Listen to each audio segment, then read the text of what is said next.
Look here. Kayanja akumibwa every security organ jomanyi mu ggwanga. Simanyi okiraba.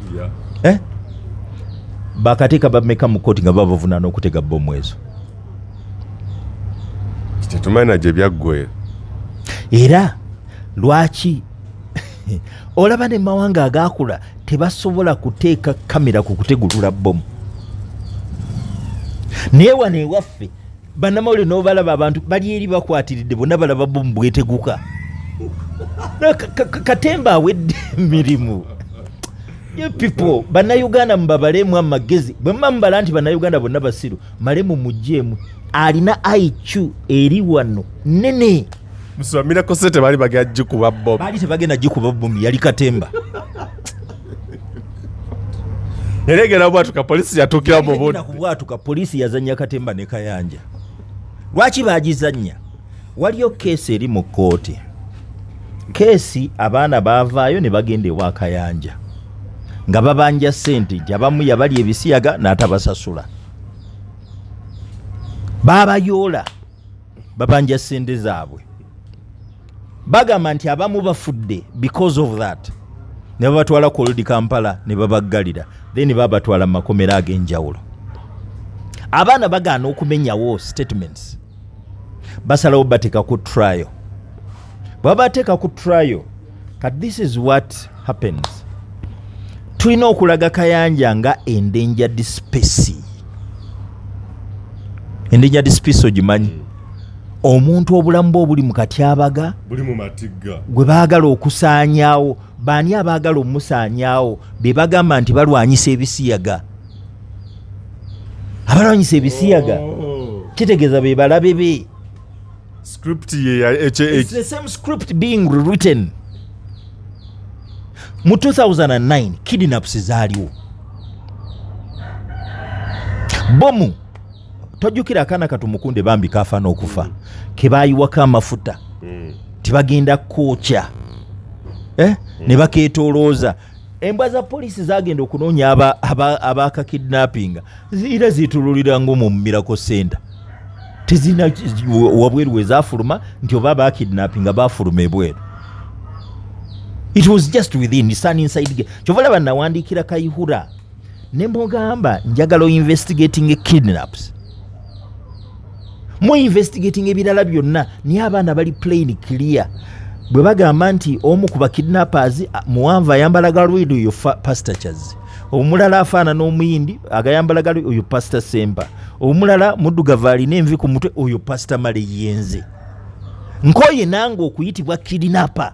Ngate ne mundu simanyi bwe bagikuba. Nze navaayo okuyamba ba victims. Abaze jendi nga baloopa nti Pastor Kayanja abalidde ebisiyaga. Kayihura yaŋŋamba nti Pastor nvaako. Okiraba? By the way nasanga okyomu nga keesi ewedde. Ene kyesikututeemu nti abaana bano bwe babakyusa statements. Babaleeta mu kkooti ne batulumiriza titwabasuubizanga ssente. Baavanga mu police custody ne bajja ate nga buli mwana ajja okuwa obujulizi asooka asaba ye yali prosecutor n'amubuuza mu coaching what to say. Asaba naye alidde ssente. Era nga abaana babeerawo asaba yanyumiza nti nga bakuba essimu nti asaba nze sigenda mu kkooti kuwa bujulizi mu musajja oyo ti kubanga yandi ebisiyaga tikatukoze tutya. Asooka ampe ssente. Amukira alo kati asaba nga akuba Pastor Kayanja nti ono omwana wuno wulira byagamba ti mumpe oyagala ssente meka ti milioni kankuwe milioni 5. Bajjanga bamaze bakola ebyo. Waliwo akaana ntwatwa. Musuma bino byonna byogera biri evidence based. Waliwo ndabyeko nga ntabusa omutwe. Omuntu ayinza omuntu abiwulira nga biringa olugero. Ebolozi newandiikira Kayihura weeziri. Video abaana ze barecordinga ni Pastor Kayanja yabali ebisiyaga nene babakyusa statements nzirina.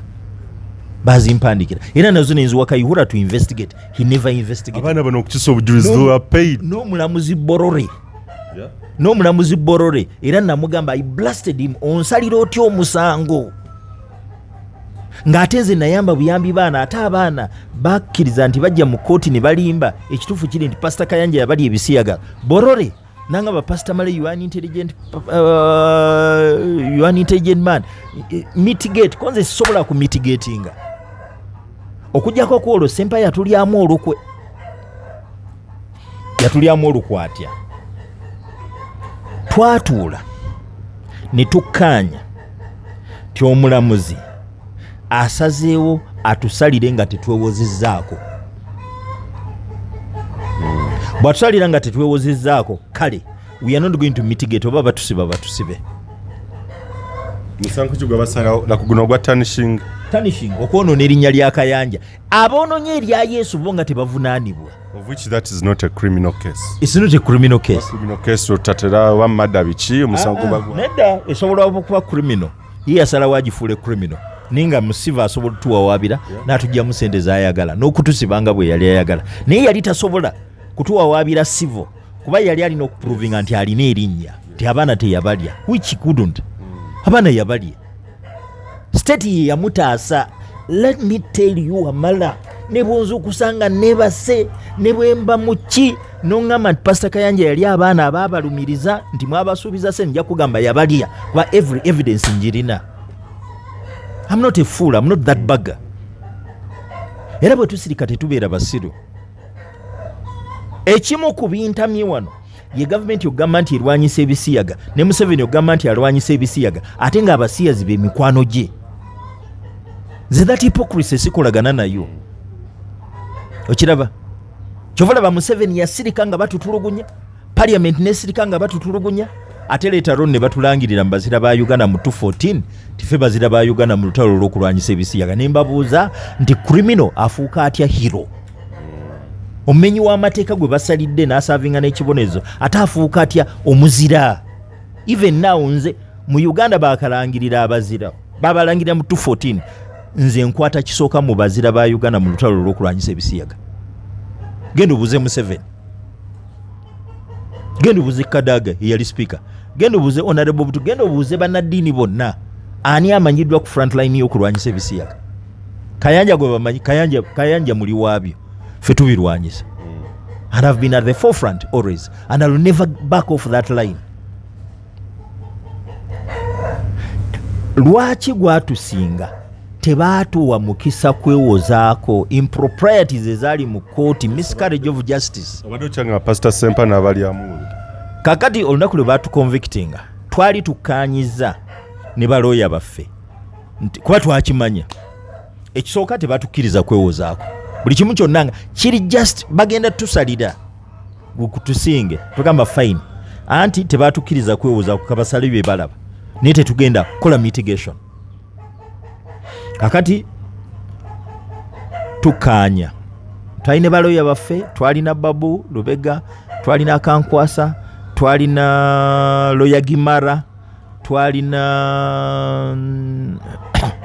twalina timu yaffe yonna ey'abalooya. Kakati ne tukkaanya nti nze ngenda okwogerera bannange. Mpeeyo video gye nali nfunye ng'abaana bagamba nti kituufu Pastor Kayanja yabali ebisiyaga. Okitegedde? Akati era nga tutegese no mitigation. Kati twawukana. Enkeera tugenda mu kooti nga 3 October. Omulamuzi atusomera emisango agamba gutusinze. N'olwekyo tulina kye twogera nga tebannatusalira. Lawyer wa Sempa yasooka okugamba nti nina kye njogera on behalf of my client. My client is a first offender. Client wange gwe mulundi ogusoose okuzza omusango. Mbadde nsaba omuwa ekibonerezo ekitali kyamaanyi oba omukoshoninge omulabule bulabuzi. Nawulira ng'omutima gunvaamu. Nenga ba look at this. Twakaanyiza kintu eki no mitigation. Bino ebintu byonna bipange misango mipange. Ffe tetuvangayo okusuubiza baana Kayanja be yali ebisiyaga ssente. Abaana yabali. State failed in its duty of care. Era twali ba whistleblowers ate twayinding up nga tuli ba criminals. Nenga ekyo kisobola kikkiriza.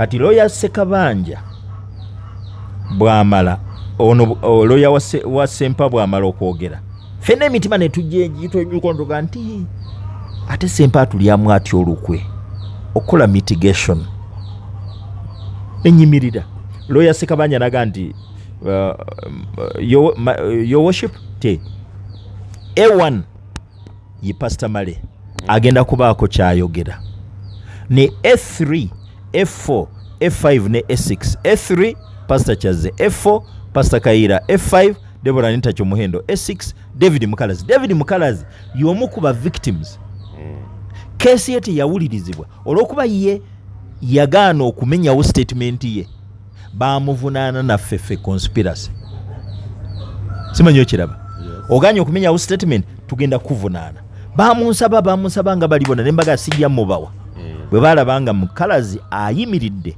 aganye okukyusa statement ne basalawo bamuvunaane naffe. How do you accuse a victim? How do you prosecute a victim? Oba otegeera Grace Akulu oba otegeera. And that's the woman simanyi naye namugamba nti Grace olina abaana niye wanda ogenda kaaba olwekyo kyokoze kuba kyosiga kyokungula. Grace Akulu bwe yajja tuwaako obujulizi yagamba bw'ati nti ya investigate nti bwe twakola statements ne bali abaana n'agamba nti yakizuula nga fetwa twekobaana. Lawyer waffe n'ambuuza Ssekabanja, did you investigate? Did you ever bother to go over the statements of Pastor Male, Pastor Chaze, Pastor Sempa, Pastor Kaira, Deborah ne Mukalazi okulaba kye bagamba? Did you ever investigate bye baawandika mu statements? Nti nedda, I didn't. Ne bamubuuza nti lwaki? Nti nakkiriza abaana bye baayogeranga ebyo tebyetaagisa. That's a stupid woman, Grace Akulu. I've never respected her since then. Tosobola kubanga gwe chief investigator ne bamu obwa CID kulira CID nalaba ndi ekitegeeza abantu bawo omuntu gwe basobola okukozesa atasobola kuyamba gwanga lyaffe n'akatono. Yagamba nti sa investigating bye bayogera bino byali bimala ngebyo tebyetaagisa. Bwe yamala okulimba kooti tife twekobaana n'alyogamba, your worship, I beg for protection, I pray for court's protection. Ko wekesa yali omulamuzi n'abuuza nti protection against nti Pastor Male. Ko what has Pastor Male done? He is a very powerful man, he has the media behind him.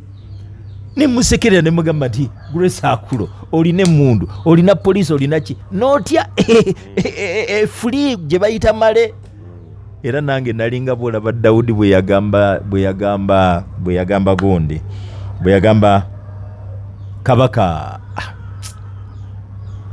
olakuteza no kabaka Somero kabaka Saulo namugamba nti kabaka onjiganyiza ki enswera obuswera efuli ededi ki nze gwoyiganya okiraba.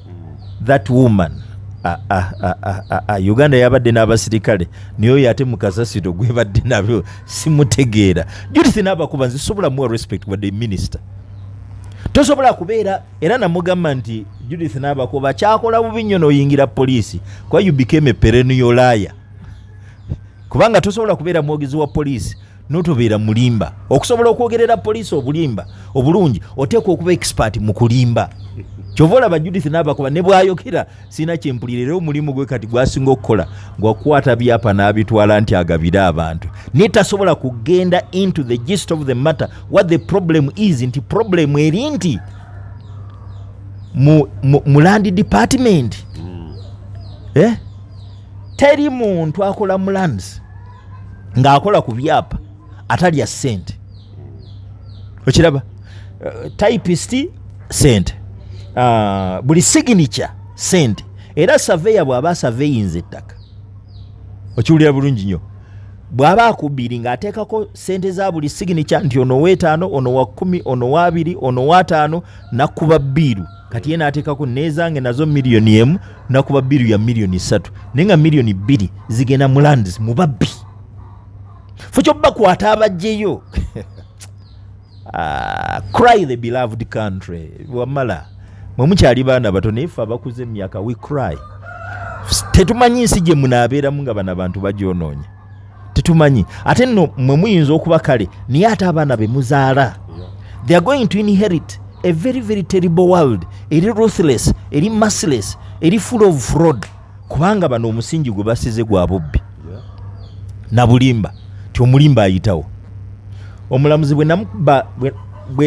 bwe nayimirira okwogera anti tuli mu kooti ne mugamba your worship siyinza n'akatono okukola mitigation nga nvunaaniddwa emisango egitaliiyo abaana abajja wano ne bawa obujulizi nga baalimba kooti ate kooti neekolera ku bulimba bwabwe nesiwe bwana mukisa kwewozaako ne bannange okulimbulula bye baayogera obulimba bwe baaleeta ne mugamba nti your worship abaana bano baalimbako naga pastor you are very intelligent person stick mitigate ne mugamba sisobola ku mitigatinga n'akatono sisobola kwegayirira negayirira naziza musango ki abaana pastor Kayanja abali ebisiyaga era nina ne video your worship these are my videos ne mugirayo CD nagamba gundi ani nagamba court orderly bibale sirikale ba court ti lock him up najja nanzija mu dock nantwala mu cells nantwala mu corridor wansi leading to the court cells habanange baati olutya nti sivaayo anti kati automatically bera contempt naye nina kye nakuba omulamuzi yali yakutte ng'agenda tusiba simanyi okiraba era Kayanja yali ategese pate nene nnyo era tewali kyamukuba ncukwe nga mulamuzi tuwa community service akaseera ke nayingira akaduukulu omulamuzi had to rewrite his judgment. How do I prove it? Yali amaze okugamba nti omusango ogutusinze. Yes. Okuwandiika nti mbasibye oba musasule kino kyali tekimwetaagisa ddakiika 3. Yes. Nali mu kaduukulu okumala kumpi ssaawa n'alagira banzijeyo n'akontinuinga okuwandiika. I think judgment okugitereeza efuuke kye yali yamutwalira another 3 hours. Ekyo wali okirabye? Nga court session ekyagenda maaso. Ekyagenda maaso. Nga tasabye adjournment, tasabye eki. Ne awandiika talina kyabuuza, ne awandiika buwandiisi atula ku mpapula ze n'awandiika. Talina kooti eri silent yakola gwa kuwandiika. Ekyo kyanaga nti singa saamukuba kibbomu yali atusibye. Naye yalina okurewritinga judgment agikyuse ebifiitinge alyoka atugende nti kale musasule $1,000,000 buli omu oba musasule $1,000,000 buli omu n'okukola community hours 100 oba ebyo biba bibalemye then mugende eruzira okumala emyezi oba yali agambye emyezi 6 tuza myezi 6 kali yalaba ekyo ku Bbomu gye namukuba tekijja tunyiiza nnyo nakola apiiru ate sentence yali sontono ti bano ekyo bajja kikola actually teyakola yatuconvictinga asanyuse bali naye ng'ekyamazima naye in the depth of his heart yali tasobola kikola ate yali tamanyi nti ezo video nzirina. Kati okuzimukuba yalina okurewritinga judgment for over 3 hours. Gwe obaira mu makooti omulamuzi n'agamba omuntu nti gukusinze osaba kinga sinnakusalira n'agamba mulamuzi mbadde nsaba lenient sentence. Mulamuzi n'awandiika for about 10 minutes n'agamba nti okay nkusibye emyaka 10 oba myezi 6 naye it took 3 hours plus ng'akyarewritinga judgment. Kitegeeza yajja ne judgment ndala n'agikyusizaawo 2 n'abirya. Ekyo kye twayitamu ng'ennaku z'omwezi 10 ng'ennaku z'omwezi 3 omwezi ogwa October omwaka 2012 era buli lwe lutuuka nzijukira ne ngamba naye abuse of systems erikomawa, miscarriages of justice zirikomawa. Omuntu atalina ddoboozi ani alimwogerera? Omuntu omunafu ani anaamulwanirira? Bo bano bannaffe abalina systems behind them tunaabakola tutya? What confirms what I'm saying? Mu 2006 Pastor Robert Bisiyaga yategeka mu gye bayita 77 days of glory n'aleeta akavubuka kamukisa. Akavubuka ne kagamba omukazi agamba nti nnyina waako nze gwe nkakasa nti si nnyina waako, byonna byali forged okutaasa Kayanja. N'agamba era bannange ekindeese njagala okwebaza Katonda omwana wange baamukozesa, abasumba baamukozesa awayiriza omusajja wa Katonda nti ali ebisiyaga ate nga tabirya, naye omwana muleese era musumba azze kwetonda, kibadde kinnumiriza. Kati omuvubuka n'ayimirira Mukisa Samson n'agamba Yesu yeebazibwe, njagala okwebaza Katonda owa Pastor Kayanja. Naga amanya gange nze Mukisa Sam. Najjukira tateekwa kweyita Mukisa Samusoni. Samusoni Mukisa alina odditta yeeyite simanyi bulegaani. Naye njagala okutegeeza amazzi gakulukutira gye gaali gakulukutidde, tosobola kwegaanayo descent. Erinnya ezaale ettuume tosobola kulyerabira. Yayimirira nga alina okwogera amannya ge baamugamba alimbe. Naye olw'okubanga ye Samusoni Mukisa, era Samusoni Mukisa lye lyaflowinga out, amanya gange nze Mukisa Sa n'alyoka ajjukira, sirina kweyita Mukisa Samusoni, ndi ku firimu kinaye kimira ku wudu, nina kweyita simanyi bulegaani. N'akwata ku mutwe nga awulira alimbye. Ne Kayanja bwali omulabbayi n'alyoka kati alinga akaaba alumu ennyo akola ki.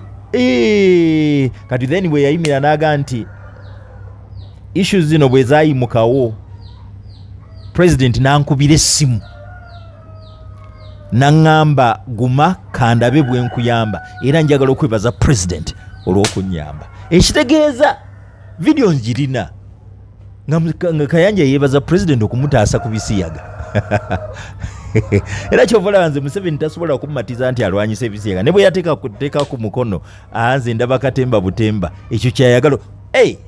Mu Bayibuli ogimanyi bulungi. Kabaka akaswera yagoba mukyala we Vasta n'afuna Esther. Bw'afuna Esther,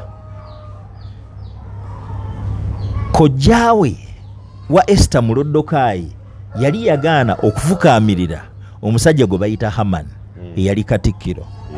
Kakati Hamani obusungu bumukwata, omusajja ono Omuyudaaya tamufukaamirira, n'asalawo agende amukoleko, n'agende wa kabaka asabe olukusa.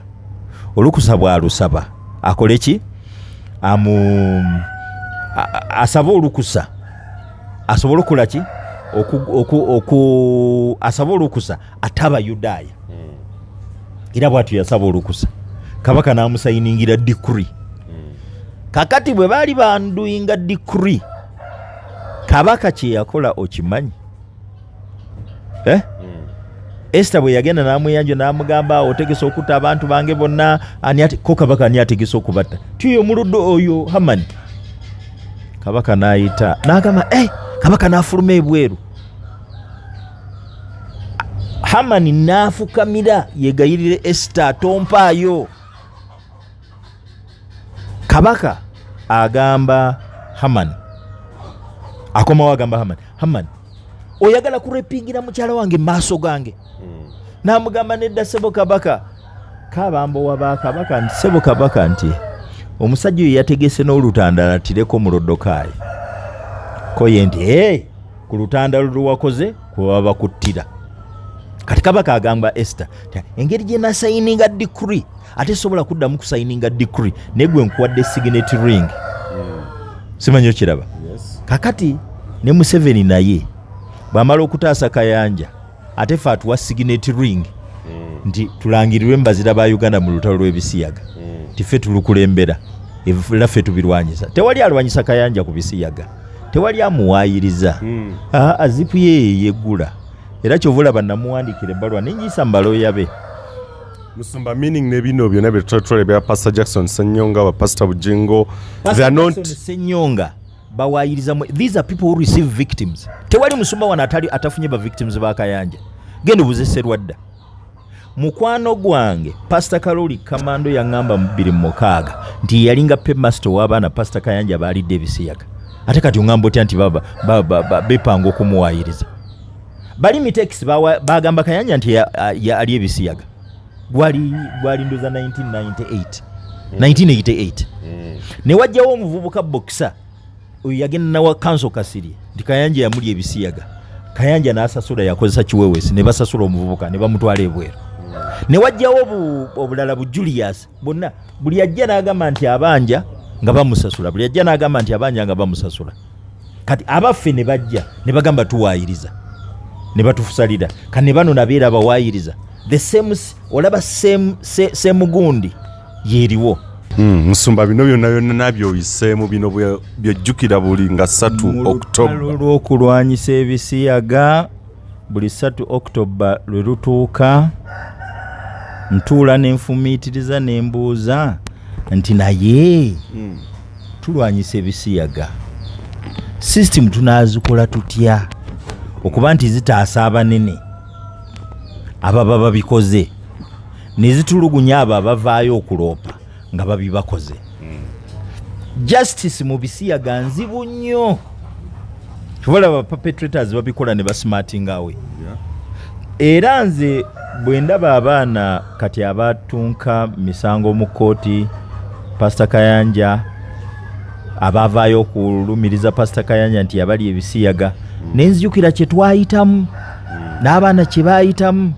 abaana bangi gye bali eyo bali broken hearted naye kati bakya trusting system era kati bangi obawulira baga sikyaddamu kuloopa lwaki bw'oloopa ate gugu basiba tuyinza tutya okubeera ne system efaanana bwetyo ng'egoba ba victims okuloopa olwo tuba tunalwanyisa tutya ebisiyaga era kyova olaba nkugamba nga tetufunye overhaul ng'abanene abamu tebavuddeewo nga tetufunye change teri kye tugenda kukola ku lutalo lw'ebisiyaga actually bannabyabufuzi batulimba bulimbi nti balwanyisa ebisiyaga naye tebabirwanyisa.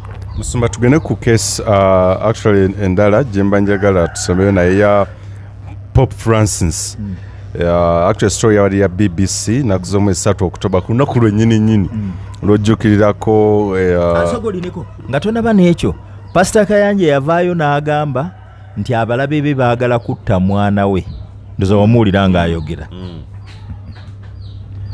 era kwega Museveni yinga tanagamba nti abalabe be baagala kutta Muhoozi. Why should people kill Kayanja's son? Yani amumanyi. Nobody knows him. The only person yamanyiddwa nti yavuga empanka ye Kayanja.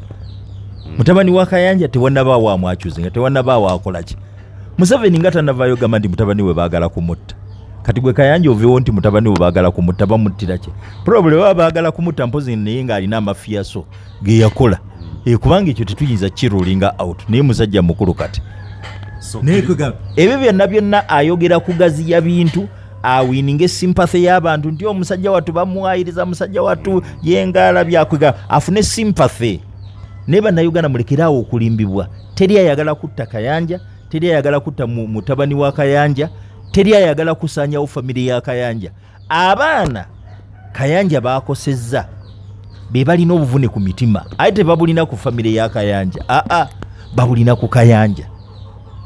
Era kyovolaba aina protection ey'ekika ekyawaggulu. Nze njagala mumbulire Musumba kyalina emmundu nga Kayanja zaalina. Aina security nga Kayanja gyalina. Bwe munaamundeetera then njakakasa nti Kayanja bamuwaayiriza ntalya bisiyaga. Naye mule mumundeetera then mumusirike bw'oba totegeera kigenda mu maaso keep quiet. After tewali akutuma kwogera. Fe abamanyi katwogere. Oba ayagala gulewo emisango ne bwe ginaabeera bukadde bufukunya. There is evidence which is overwhelming. Mukwano gwe Yoweri Kaguta Museveni ya mukuuma. Museveni lwali muvaamu bwati tagenda kusula. Kuba bamwagala omuvunaana egy'ebisiyaga bangi. Abaana bakosezza. Ate n'obujulizi we buli. Naye kati abantu batya okuvaayo lwakuba buli avaayo nga bamugira. Okiraba fe baatu convicting for no reason. Ate nga ne video weziri nti omusajja abaana abali ebisiyaga. Kati omuntu afaanana bw'atyo what do you have to say? nze ng'osuubira nti kyesiga system mugamba nti Kayanja ali abavunaana Kayanja balifuna justice okukuba kulimba bino byonna asimanyi Bbomu bagikwatidde mu kanisa ya Kayanja omwogezi wa poliisi n'agenda mbu bategulule Bbomu nga waali ye tatya nga batya tewali asinga kutya nga musirikale ko musirikale amanyi Bbomu bwe bwatuka amanyi essasi bwe livuga amanyi kirikola bano abantu niyo olaba naye yes abeera waawo nebikolebwa byonna nga wali kitegeeza nti there was nothing to worry about eyo teyali Bbomu byali bipange bupanzi kuteekawo kuwuddisa bantu n'ekirala Kayanja is part of the state bwe bagamba nti Bbomu zitandise okutegebwa mu masinzizo kyangu nnyo okugamba Bobi nti toddamu okutambula ate abagenda okuyimba oluyimba lw'obutaddamu kutambula bannaddiini bannange Bbomu oh that is trash rubbish ate n'ekirala ne state institutions nazo zaagala ku ssente bwe ziraba abapolitiiki nga balya ssente lwaki zo teziirira ku ssente kubanga gwe MP afuna ssente mmeka mpitirivu ogenda okomekereza bayinza okuyambukadde nga 25 mwe muliniza allowances zino naziri ngamba ng'obijjeko banetipo babiki naye nga nnyingi banamagye tebazaagala abapoliisi tebazaagala onyumyanga birala mbuze ebya Pope Francis of recent actually ku lunaku lwennyini this story was published on the BBC. Again, Pope Francis has suggested he would be open to having the Catholic Church bless same-sex couples. He was responding to a group of cardinals who asked him for clarity on the issue. He said any request for a blessing should be treated with pastoral charity. We cannot be judges who only deny, reject and exclude. He added, however, that the church still considered same-sex relationships objectively sinful and would not recognize same-sex marriage. The request was one of a number sent to the Pope ahead of weeks-long global gathering to discuss the future of the church, set to get underway at the Vatican on Wednesday. In the Catholic Church, a blessing is a prayer or plea, usually delivered by a minister asking for God to look favorably on the person or people being blessed. Article mpanvu nnyo naye ekikulu gye buvuddeko oba gye buvuddeyo emabega gye tubadde ndowooza it is the same thing waneno mu Uganda. Dr. Kazimba Mugalu yavayo yengaga nti ffe bineno bazze the church here in Uganda eze yedistancinga ku nsonga eno nga baga nti bo they are totally different era tebakkanya na bintu bineeno. Kino kirekawa the Anglican Church. No, this is Anglican. Catholic. This is the Catholic Church. Erindoze ya Kazimba Mugalu ye Anglican. Yes, but now the Catholic Church. Ye popa oba papa enfunde zenjawula zenga akyogera lero nabeera clear enkya nabeera vague. What's your take on this issue, Musumba? Kakati Catholic Church yemu ku religious institutions ezibadde so controversial mu issue y'ebisiyaga. Number 1, tewali kanisa, tewali religious institution ebaddemu kazambi wa bisiyaga nga kereziya. Kawabeere bweru kawabeere wano yibadde kulembera nze bafaza behandlinze ku bisiyaga kuliko faza musala faza kizeeyo n'abalala bangi ate nga mwe muli ne sexual abuses. Brother Robert Mukasa abona basiyazi faza eyali faza musala ebisiyaga amuyigiriza ebisiyaga n'abalala bangi era abaana bangi abavuddeyo mubiri gwali oba bbiri meka papa lwe yajja kuno kati twali tutegeesa okuparedinga abaana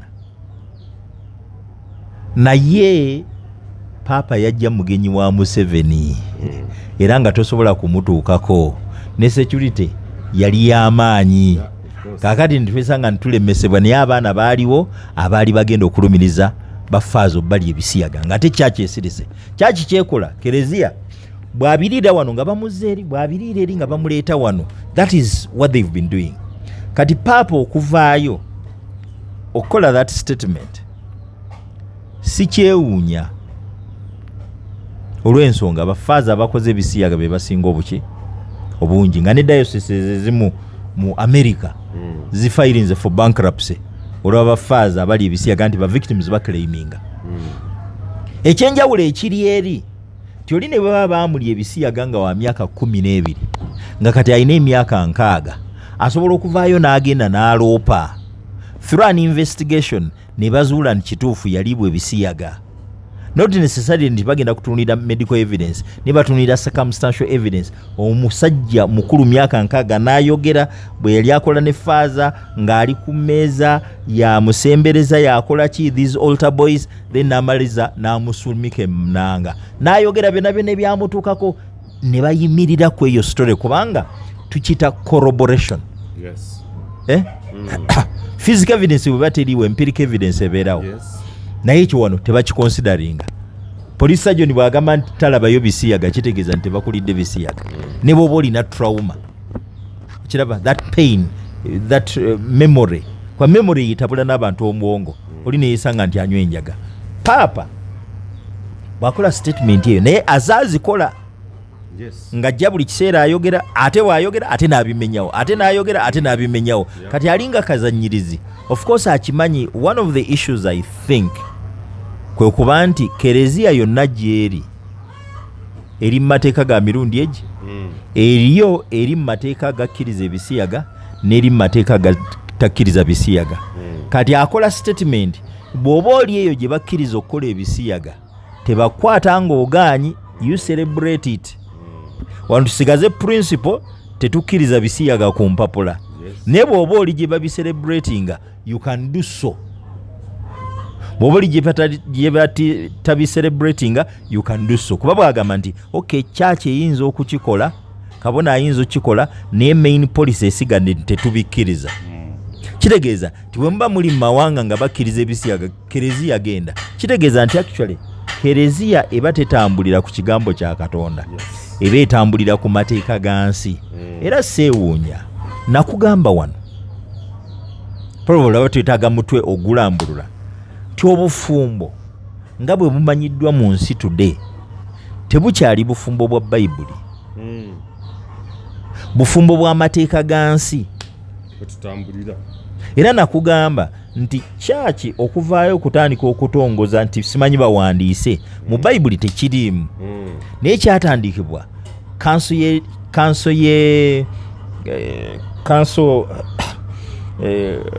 Abaroma abaali bakola ebisiyaga baayita papa ne bamugamba nti owange nti ffe tuli ebisiyaga okimanyi betufuga tebalya bisiyaga bwe bali twefuulira nga bafuuse banyi tukoze tutya tutandika okuyigiriza nti bawasa omukyalo omu. Kati papa n'ayita kanso yatuula Trent era bagiyita Council of Trent n'awa fatuwa ekiragiro nti kakati omuntu yenna okubalibwa nti mukatuliki mufumbo alina okuwandiikibwa kukolebwa faaza. Okiraba? Ne babawandiika. Kakati Thomas Cranmer yali Archbishop w'e Canterbury yayiiya ebirayiro nga bwe tubimanyi today for better for worse. Kati around 1749 oba 1759 mu mulembe gwa King Edward ebungereza Kabaka Edward yagamba naye kati bino binabyo ti Roma state yefuga obufumbo. Fano lwaki butulema okufuga naffe tuyisa amateeka agafuga obufumbo. Bayisa kye bayita Clandestine Marriage Act. Muyo badefininga kye bayita obufumbo ebungereza era ng'etteeka ligenda kukola mu koloni za Bungereza. Bagamba nti omuntu yenna okubalibwa nti mufumbo alina okuwandiikibwa. Bw'aba tannawandiikibwa alina okulangibwa kye tuyita bands. Bw'amala okulangibwa n'awandiikibwa aweebwa certificate kye tuyita certificate of marriage. Ekyo ne kiyita ne bagamba nti omuntu bayinza omuwandiikira wonna nga kyaki yemu ku bifo ebiwandiikirwamu abafumbo. Kati mu 1907 bagamba nti kati katukifuulire eddala tteeka tuteekewo amateeka agafuga obufumbo. Bakola kye bayita Marriage Act bagiwerekeza Divorce Act. Mu Marriage Act badefininga obufumbo nga mwe muli obwa church, mwe muli obw'abahindu, mwe muli obw'obusiraamu, mwe muli traditional, mwe muli n'obwa state. Okiraba kati ne bagamba nti kati institution y'obufumbo ne bagikwasa register of marriages, ne bamulagira alayisinsingenga abagenda okuwandiika abafumbo, asigaze obuyinza niye asobola okuwaako abalala bamuwandiikireko, era ne bakibalambulula. Kati kuba nti even today tewali kanisa egatta bufumbo buligo nga tirina license okuva wa register of marriages, ate wali akkirizibwa kuwandiika nga talina that license. Kyova olaba Church of Uganda obufumbo bwayo buli legal marriage, not holy matrimony.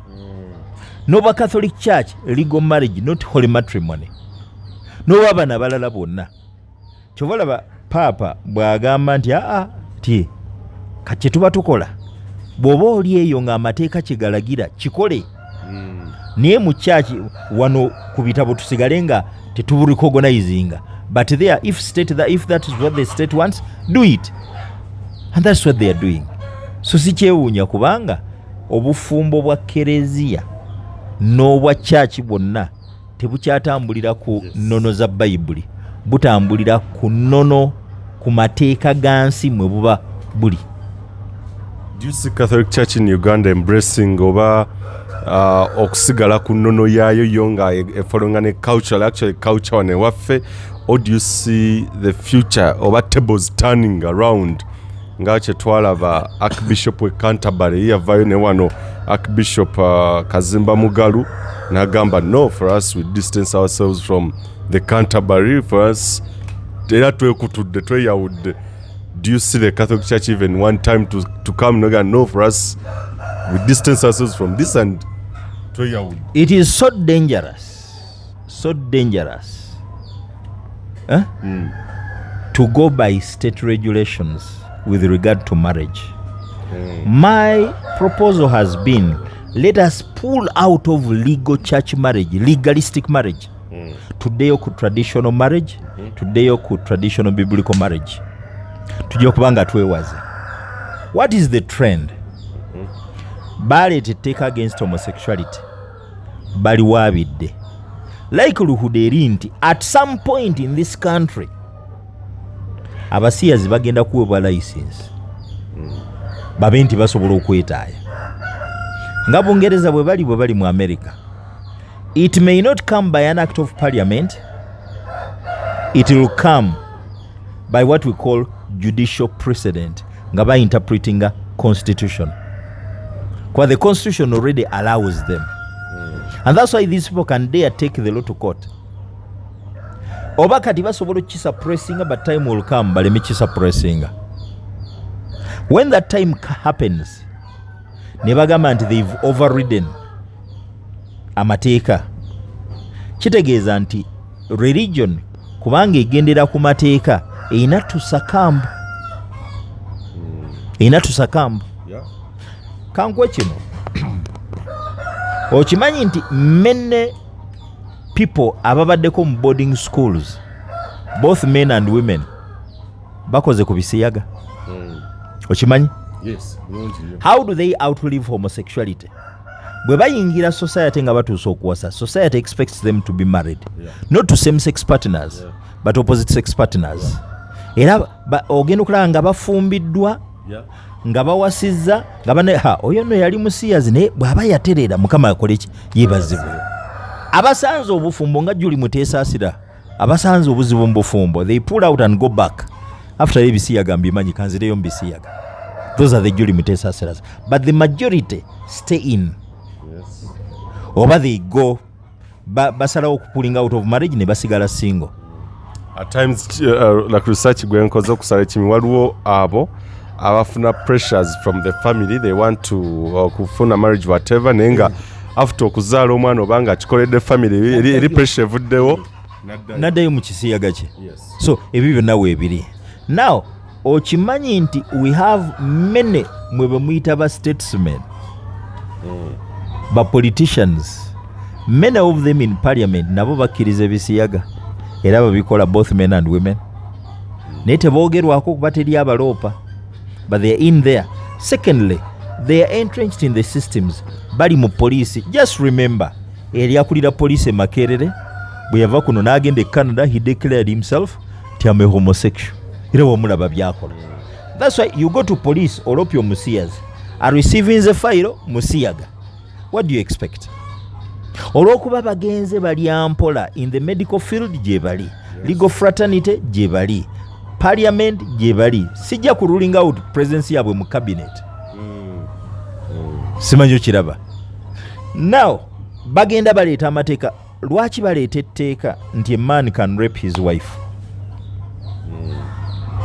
Nga ddala tuli Christian oba tuli Muslim. Can you rape your wife? Ki ekyaba kyajja omukyala ewaabwe okujja ewuwo? The basic factor ereeta omukyala ewuwo is conjugation. Yes. Not kufumbira. Not kwoza ngoye. Ebyo there are many others who can do it. Osobola okulala engoye wa dry cleaner, osobola okugwa mu bensani. Niye waliwo kyotosobola kwekolera is sexual satisfaction. Bw'ogamba nti okole masturbation ojja kuweakeninga your sensory nerves, eventually obeere nga tomalaako, olina erectile dysfunction. Ne bw'obanga you get a woman for sex pleasure, not for decoration. Kati ba MP baleeta batya etteeka ne ligenda ku fulo ya parliament nti abasajja ti omusajja yenna bw'anaabeeranga ne mukyala we mukikola n'atuuka ku point omukyala n'agamba nti nkooye koma wano, any extra sexual activity ebeera rape. Oba omukyala n'agamba saagala n'ateekawo obuteesi nti oba omurepinze. Can a man rape his wife? Tekisoboka. Aba having the sexual pleasure. Kubanga it's a necessity. Let me tell you, sex is a necessity. It's a lubricant for life. A relieving of stress. Yes. A jawo depression. Ewa stamina. Era bw'ogimaliza buti obwongo bukula ne butambula n'okula speed butocha bagikummulabe. Kati bano kye ba promoting. Would we have sensible legislators really coming in with a law that you can rape your wife? Kiba tekisoboka. Ndaba simanyi waliwo n'ekiteeka ekirala kyempulira badongwa nakyo era bempi bagambe simanyi bagenda kukireeta ku fulo ya parliament ate Sarah Opendi yakireeta ne ttiimu ye. Ekyabaana abawala sanya omwana bw'abeera mugundi sanya negiwera emyezi oba 5 oba 3 nti simanyi eba marriage officially. Naye waliwo ekirala era nga kikwatagana ku marriage nti you can rape in marriage. Bakireeta wali mu marriage and divorce bill eyo nerema ne bakireeta mu domestic relations bill ne bagiyisa ate ne biwalira kati era baagala kireeta mu lino nti you can rape. Ekyabaana abawala okuba nti omufunye nembeera naye emyezi 6 oba mwaka okubalibwa nti muli bafumuze sikirinaako buzibu. Reason abaana baffe abawala bangi bakozeseddwa. Ate omusajja bw'amala omukozesa n'afunayo kabiite n'alekaawo. Ekisooka kyakiyigiriza kikyamu nti omusajja alina kuwasa mukyala omu. Bayibuli tegaana abakyala basooka mu 2. Exodus chapter 21 verse 10 eri very clear. Bw'ofunanga omukyala omulala gw'obadde naye tomumanga bino. Ekisooka ebyokulya, ebyokwambala, ekisulo ne conjugal rights. Era abapatriarchs bonna tebaalina mukyala omu. Solomon yalina 7 n'abalala 3 lwe 10. Dawudi yalina 8 nga kwe kwali ne bakamba mukama we Sawulo. Jacobo omusajja yali akubye Katonda ennume y'ekigo n'enkoona n'enywa yalina 4 nga kuliko n'abooluganda 2. Moses eyatuwandikira the first 5 books of the Bible yalina aba. Abraham aba. Ani ataabalina? Mu Bayibuli tewaliwo osoma wonna nga wagamba toobeerenga na mukyala asukkamu omu, naye kyekugaana kwe kumenya omutima gw'omukyala gw'obadde naye. Okiraba? Kubanga tolina gw'ogenda mumulekera akuze kati omulekera ani amuwe service ate nga naye service agyetaaga. Okiraba? So church enjigiriza yaayo enfu yeretedde kubanga bo ba recognizing a marriage nti ogenze mu kanisa ne bakutongoza oba ogenzeeyo ku myaka 5 bano bonna bobadde nabo tebababala nti bakyalabo kati olaba nti church actually ye promoting ekyo kati obaleeta etteeka nti bw'obeera n'omukyala myezi 6 mwaka gumu oyo abeera na mukyalawo after all ne mutuuka okuzaala omwana nti Katonda tannakkiriza okoze olubuto nti Katonda tannakkiriza ebyo ebireetedde okwonoona abaana naye singa tuddayo ku strictness ng'eyali abadde ati mukyala obadde naye wo tugonze n'okugonza abazadde baba bakkiriza ate kati gwe kyakyogaana oti nga ne mu bayibuli bw'oba osomye kyetuyita prerequisites of biblical marriage mulimu offer olaba omukyala n'omwegomba ne mbeeramu acceptance akkiriza nagandi nzikiriza ne mbeeramu parental consent abazadde ne bakkiriza nti okay muwala waffe tumukuwadde mutabani mugende mubeere mwenna ekyokuna yeddawale ebirabo oyinza okwesalira oba bayinza okukusalira tubiraba at play nga Isaac awasa Rebecca tubiraba at play nga Jacob awasa bakyala babiri Rachel ne Leah ekyo kyetulaba tetulabawo kabona nga agatta bagole ne ku mbaga y'ekkaana kabona tagattanga bagole ne ku mbaga y'ekkaana Yesu teyagatta bagole yafuula bufuuzi mazzi mwenge ebyandikibwa byensoma biyinza okubeera simanyi 1 Corinthians 7 egamba nti but since there is so much immorality each man should have his own wife and that is 1 Corinthians chapter 5 chapter 7 yes each man should have his own wife and each woman her own husband. The husband should fulfill his marital duty to his wife and likewise the wife to her husband. The wife's body does not belong to her alone but also to her husband. Then waliwo endala wano yes 1 Timothy 3:2 then 1 Timothy 3:12 and Titus 1:6 egamba nti omusajja alina kuwasa husband for one wife. Kansoke kuteke ku 1 Timothy chapter 3 gyoyogeddeko omuntu yenna bwe yeegomba obulabirizi yeegomba ekintu ekirungi si bwegamba if anyone admires or desires the house of the office of bishop he desires a good thing naye yandibadde wa mukyalo ogwo atatamiira afuga famire y'obulungi alaga empisa n'omwawule bw'atyo n'eddikoni bw'atyo si bwete bwegamba now eyogera ku leadership yandibadde tegamba nti ateekwa kuba if true nti ateekwa kuba then mugende mukwate kereziya mugimenyemenye reason bakabona tebawasa ate nga bakulembeze omukulembeze ayinza atya okuba nti tawasa ate n'ali ebisiyaga n'akwata abawana abawala n'abakola embuto otegede bulungi two ekyo kiri discretion oba oyagala wasa oba oyagala towasa oba oyagala wasa omu kabwe gamba nti one wife kati ate ono atawasa abatamenye ng'ate mukulembeze simanyi okiraba kakati bapatriarchs ogenda bakola otya lwaki tusoma ebyawandiikibwa ebyo batuwandiikira twandibadde ebitabo bya Musa byonna tetubisoma yalina abakazi aba plus twandibadde tetuyita Abraham jjajja w'abakkiriza musajja w'abakazi abasoba mu omu twandibadde tetusaba Katonda wa Isirayiri nga Isirayiri ye Jacobo yalina abakazi bana lwaki tusaba Katonda w'omwenzi bwe tuba nti ekyo kitegeeza obwenzi then Dawudi yatuwandiikira ebitabo most of the Psalms yalina abakazi 8 plus lwaki tusoma Zabbuli ze nga n'emu ku zo ye masterpiece of repentance so kiryoke olineko ne Solomon yatuwandiikira Song of Solomon Ecclesiastics ne Proverbs ebyo ebitabo eby'amagezi yalina abakyala 7 ne banakiyombekedde 3 concubines 3 lwaki tusoma ebitabo byabwe era lwaki skola owa bayibuli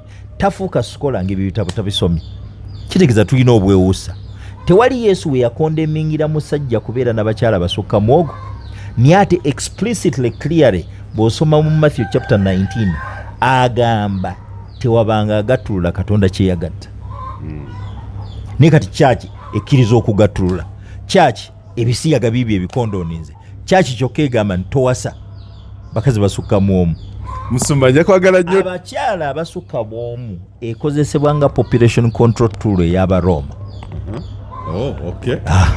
Kakati tekyova olaba nti batuleetedde ebisiyaga as a population control tool. Kuba tebaagala tumultiplying. Mwe abaatuleetera ebyo byonna, America yalina indigenous people. Batta abazungu ogenda mu Americas, North ne South America, batta over 100 million indigenous Americans okusobola okuwamba ensi yaabwe. Australia yalina ababorigines 26,000 ne batta 19,000 ne wasigalawo 6,000 ne babateeka mu camps. Kati wane ewaffe bajja ne batufuga ne tulwana tufune independence ne baleka nga bamaddolinze politics waffe twetta ne batuwa emmundu. Batuwa emmundu ne balaba nti era tetusaanawo twongera kuzaala ne mu ntalo tuzaala ne bagamba kati tukoze tutya, health sector yaabwe tugitte, tubaweereza eddagala eritta ne batuleetera vaccines nga vaccines actually zitta baana. Ekyo ne tukiyitamu ne baleeta kye bayita vaccine ya bamuyitangani yali yellow fever yaliki naye nga batuleetedde kawuka ka siriimu nako tekatusse ne baleeta birth control, baleese kondomu, baleese empiso, baleese obweta, baleese buli kimu kyonna piruzi, era still tuganye okukkakkana tuzaala nga bubizzi. Kale bagaa nti kati katubateekeko ekyebisiyaga n'obwavu, and they are promoting it, and Ugandans are simply quiet. Bannaddiini baddawo okwerimba bwerimbi. Let us address the issue. Oba kyetaagisa okuta tukkirize ti omusajja bw'aba abadde n'omukyala emyaka omwaka oguwera oyo abeere mukyala we, n'abakyala bajja kweyisa bulungi kubanga bagenda ne bagakanjira mbeerako eno nga bwe nnoonya gwe naafumbirwa naye etteeka limusibireyo. To me that is no problem. Obutwa kwe kugamba nti omusajja asobola okurepinga mukyala we. Ekyo tekiriyo mu Bayibuli ne mu mpisa zaffe ng'Abaganda tekirimu, ng'Abasoga tekirimu, ng'Abanyarwanda tekirimu, Abacholi tekirimu, Abalugwala tekirimu. Tojja kugamba nti ensi ekyuse nnyo, there must be consent. There are times when things change ng'omuntu yeetaga like emotionally, mentally, she or he is not okay. Chikwera era bakama batugamba problem kwe kulaba firimu. Firimu zisse nnyo marital fiber. Andi kati oli agamba n'ennyimba bano abayimbi nti ndi mu muudu. Kati muudu ogiwulira otya? Muudu nze njikuleetera. Gwe kkiriza nze nkwate wenjagala. Gwe kkiriza oba njagala wano kankwate oba wano kankwate ne tonkwatako sembera yeeri. Akati muudu onoogifuna otya? Nze nina okuzuukusa, gwe leka nze nkuzuukuse. Katonzikiriza kuzuukusa kyokongamba toli mu muudu ate nze njagala. Kati firimu zonoonye ate firimu nnyingi zisponsoringibwa basiyazi n'ekigendererwa ekyokutta sex fiber. Abantu bano tubasse tutya nti muudu eno tugibuzizza tutya? Tubagambe nti muudu olina giwulirira mu bbanga. When you touch, that touch ebeera magical, that touch ebeera mu power, that touch ebeera mu charm. Touch yeereeta obwagazi. Kati nze nkukwatako bwe nti tolina kyowulira n'ekyana kiwala kikwateko jja kulira nga kikusaanuula. N'omusajja naye bw'ati, n'omukazi naye bw'ati. Osobola okukwata wamusaanuula ne kati takukkiriza mukwatako yalinda muudu kati bw'ataagifune. Kubanga ekisooka ebitta muudu mulimu ebirowoozo, mulimu endya. Ebirowoozo tebiyinza kubulawo mu bulamu bw'omuntu. But the only way naye bw'omutandika that ogenda okulaba nga n'ebirowoozo ogenda obirabira mpolampola bwakuweweeta bwakola kyogenda okukakana ng'ebintu bitandise. Kati bano firimu zisse nnyo sex appetite ne zireeta marital turmoils ne zivaamu domestic violence ne murders nezituusa abavubuka ogamba sinageeta ntala abakazi oli yawasa eyo firimu ogirabye ndi saagala mukazi ng'oyo naye kati ekimu ku biganya abavubuka okuwasa ovuma bulabanga firimu Uganda y'enkya